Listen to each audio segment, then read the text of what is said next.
নমস্কার দর্শক, আপনারা দেখছেন শিলচর বাংলা নিউজ ইউটিউব চ্যানেলে। সঙ্গে রয়েছে আমি তমাল গোস্বামী। আপনাদের প্রত্যেককে স্বাগত জানাই আমরা আমাদের এই চ্যানেলে। গতকাল রথযাত্রা উপলক্ষে বাংলাদেশে ঘটে গেল এক মর্মান্তিক ঘটনা। বাংলাদেশে বেরোনো ইস্কনের রথে বিদ্যুৎপৃষ্ট হয়ে মারা যান 5 জন এবং আহত 50 অধিক।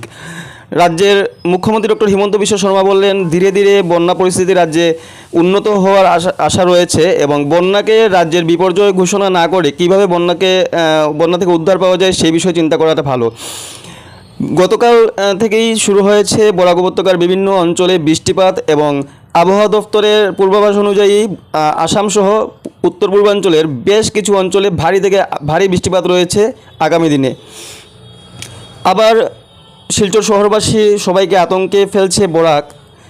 আর যারা ইতিমধ্যেই নিম্ন অঞ্চলে যারা ছিলেন, যারা বন্যাগ্রস্ত হয়ে গেছেন, ওনাদের জন্য আরও বেশি আশঙ্কা রয়েছে, কারণ নদীর জল আবার বৃদ্ধি পেতে থাকে। আজকে সকাল 7টা থেকেই বৃদ্ধি পায় বরাক নদীর অন্নপূর্ণা ঘাটের জলস্তর এবং পাওয়া খবর অনুযায়ী 11টার সময় ছিল 19.23 সেন্টিমিটার। নির্মলা সীতারমণ আগামী 22 তারিখ থেকে বাজেট অধিবেশনটি পেশ করবেন সংসদে এবং চলবে সেটি আগামী 12 আগস্ট অবধি, সেটি জানতে পারি আমরা। ধন্যবাদ আমার ভিডিওটি দেখার জন্য এবং আমাদের সঙ্গে থাকবেন। ভিডিওটিকে লাইক করবেন, চ্যানেলটিকে সাবস্ক্রাইব করবেন, আগামী আপডেটের জন্য অপেক্ষা করবেন। ভালো থাকবেন, সুস্থ থাকবেন, ধন্যবাদ।